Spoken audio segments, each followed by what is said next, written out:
السلام علیکم ورحمۃ اللہ وبرکاتہ۔ حضرت محمد صلی اللہ علیہ وآلہ وسلم کی پسندیدہ غذائیں اور ان کے فوائد۔ ہمارے حضور نبی محمد صلی اللہ علیہ وآلہ وسلم ان غذاؤں کو ان کے ذائقے اور فوائد کے وجہ سے بہت پسند فرماتے تھے۔ کھجور اہل عرب عموماً خوراک کے طور پر استعمال کرتے تھے۔ حضور نبی کریم صلی اللہ علیہ وآلہ وسلم نے کھجور کی بہت تعریف فرمائی، خصوصاً عجوا کھجور کی۔ حضور نبی کریم صلی اللہ علیہ وآلہ وسلم کو کھجور بہت زیادہ پسند تھی اور اس کا بہت استعمال فرماتے تھے۔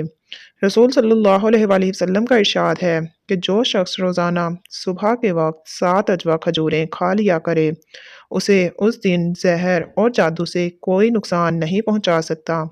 ایک اور جگہ ارشاد ہے، عجوا جنت کا پھل ہے، اس میں زہر سے شفا دینے والی تاثیر ہے۔ فوائد: کھجور ایک مقوی غذا ہے، سب پھلوں میں سے زیادہ توانائی بخش ہے۔ جس میں انسانی کو جس قدر حیاتین کی ضرورت ہوتی ہے اسی قدر کھجور میں ہے۔ کھجور جسم کو فربا کرتی ہے، صالح خون پیدا کرتی ہے، سینے اور پھیپھڑوں کو قوت بخشنے کے لیے اس سے بہتر کوئی چیز نہیں ہے۔ روغن زیتون: حضرت محمد صلی اللہ علیہ وآلہ وسلم نے روغن زیتون کو بہت پسند فرمایا ہے۔ نبی کریم صلی اللہ علیہ وآلہ وسلم روٹی کو روغن زیتون سے چوپڑ کر تناول فرمایا کرتے تھے۔ قرآن میں زیتون کا ذکر آیا ہے۔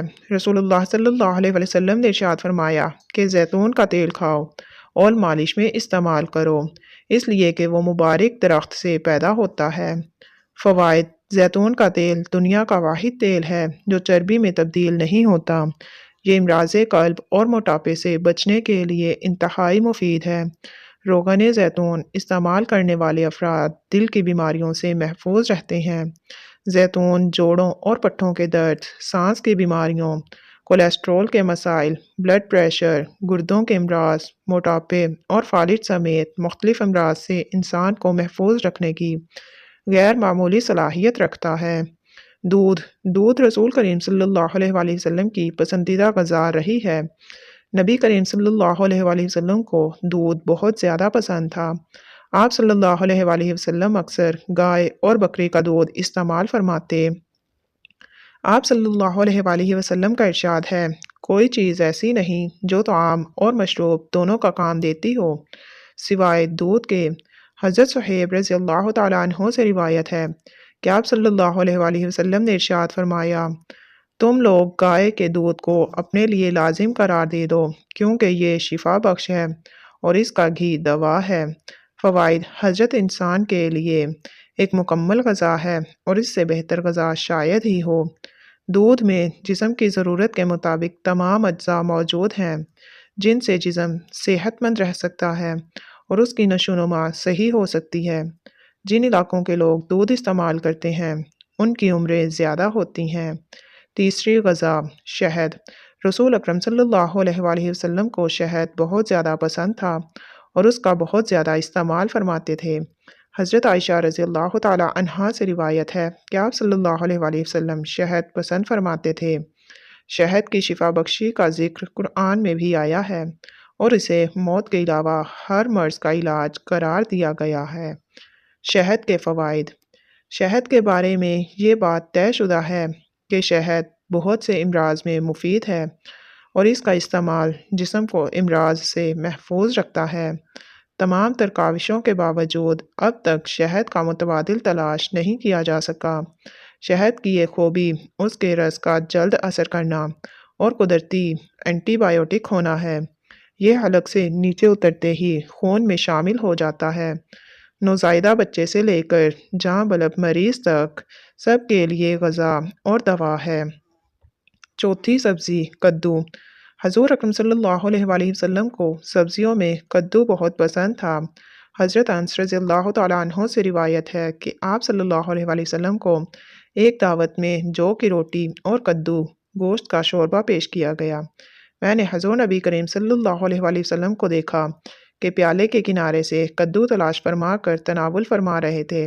میں اس روز کے بعد ہمیشہ کدو کو پسند کرنے لگا۔ فوائد: کدو ایک ایسی سبزی ہے جو ذائقے میں لذیذ اور تاثیر میں زود ہضم، صحت بخش اور دماغی صلاحیتوں کو بڑھانے والا ہے۔ کدو مفرح قلب، جگر اور اعصاب کے لیے مفید سبزی ہے۔ جو کی روٹی نبی کریم صلی اللہ علیہ وآلہ وسلم کی مرغوب غذاؤں میں جو بھی شامل ہے۔ حضرت محمد صلی اللہ علیہ وآلہ وسلم جو کی روٹی کو پسند فرماتے تھے۔ حضور صلی اللہ علیہ وآلہ وسلم نے اپنی ساری زندگی میں کبھی بھی میدے کی روٹی تناول نہیں فرمائی۔ ابو داؤد میں حدیث ہے کہ آپ صلی اللہ علیہ وآلہ وسلم نے جو کی روٹی کا ٹکڑا لیا اور اس پر کھجور رکھی اور فرمایا یہ اس کا سالن ہے اور تناول فرما لیا۔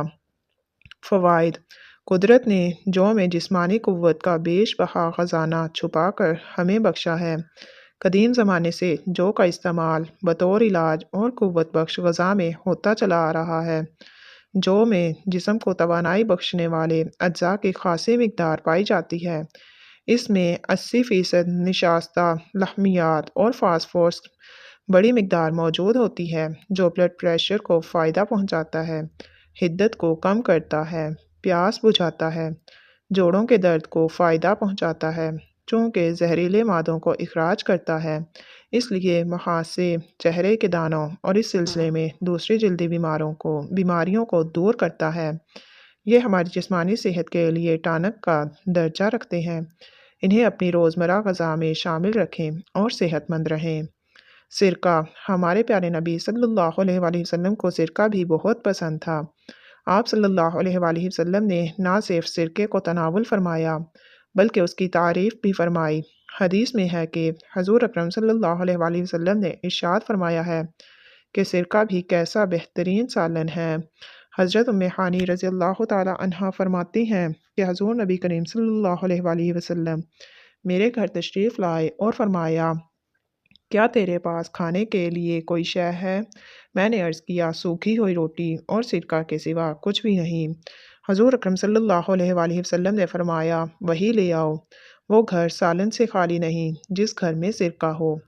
فوائد: سرکے کا استعمال ذیابیطس اور خون میں گلوکوز کی مقدار کو درست کرنے کے لیے فائدہ مند ہوتا ہے۔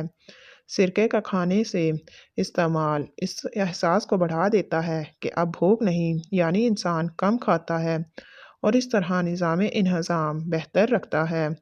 گوشت آپ صلی اللہ علیہ وآلہ وسلم کی مرغوب غذا تھی۔ آن حضرت محمد صلی اللہ علیہ وآلہ وسلم نے فرمایا دنیا اور جنت دونوں جگہ سب کھانوں کا سردار گوشت ہے۔ حضور اکرم صلی اللہ علیہ وآلہ وسلم نے شوربے والا اور بھنا ہوا گوشت شوق سے تناول فرمایا۔ حضرت ابی ہریرہ رضی اللہ تعالیٰ عنہ فرماتے ہیں کہ حضور اکرم صلی اللہ علیہ وآلہ وسلم کی خدمت اقدس میں کہیں سے بکری کا گوشت آیا، اس میں سے دست کا گوشت خدمت اقدس میں پیش کیا گیا۔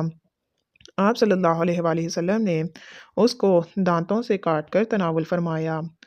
فوائد: گوشت جسم انسانی کی صحت و توانائی کے لیے بہت مفید قرار دیا جاتا ہے۔ اس میں جسم کی طاقت اور توانائی کے لیے اہم اجزاء ہوتے ہیں۔ انجیر بھی حضرت محمد صلی اللہ علیہ وآلہ وسلم کی پسندیدہ غذاؤں میں سے ایک ہے۔ حضرت محمد صلی اللہ علیہ وآلہ وسلم نے فرمایا انجیر جنت کا پھل ہے۔ فوائد: انجیر کا پھل بڑھاپے کو روکتا ہے، یعنی اس پھل کے کھانے سے بڑھاپا جلدی نہیں آتا۔ یہ کمزور اور دبلے پتلے لوگوں کے لیے نعمت بیش بہا ہے۔ ماہرین طب کا کہنا ہے کہ روزانہ انجیر کھانے سے موٹاپے پر قابو پایا جا سکتا ہے۔ انجیر کے اندر پروٹین، مادی اجزاء، شکر، کیلشیم، فاسفورس پائے جاتے ہیں۔ دونوں انجیر یعنی خشک اور تر میں وٹامن اے اور سی کافی مقدار میں ہوتے ہیں۔ وٹامن بی اور ڈی قلیل مقدار میں ہوتے ہیں۔ ان اجزاء کے پیش نظر انجیر ایک مفید غذائی اجزا ہے۔ اس کا استعمال ہڈیوں کو مضبوط بناتا ہے۔ اس میں فولاد، کیلشیم اور فاسفورس جیسے اجزاء شامل ہیں۔ ماہرین کا کہنا ہے کہ ایک انجیر انسانی جسم کو درکار فولاد کی 2% ضرورت کو پوری کرتا ہے۔ انگور حضرت سیدنا عبداللہ ابن عباس رضی اللہ تعالیٰ عنہ فرماتے ہیں کہ میں نے نبی کریم صلی اللہ علیہ وآلہ وسلم کو انگور کے خوشے سے اس طرح تناول فرماتے ہوئے دیکھا کہ چھوٹا سا خوشہ منہ میں لے کر دانے توڑے اور تنکول کو باہر کھینچ لیتے۔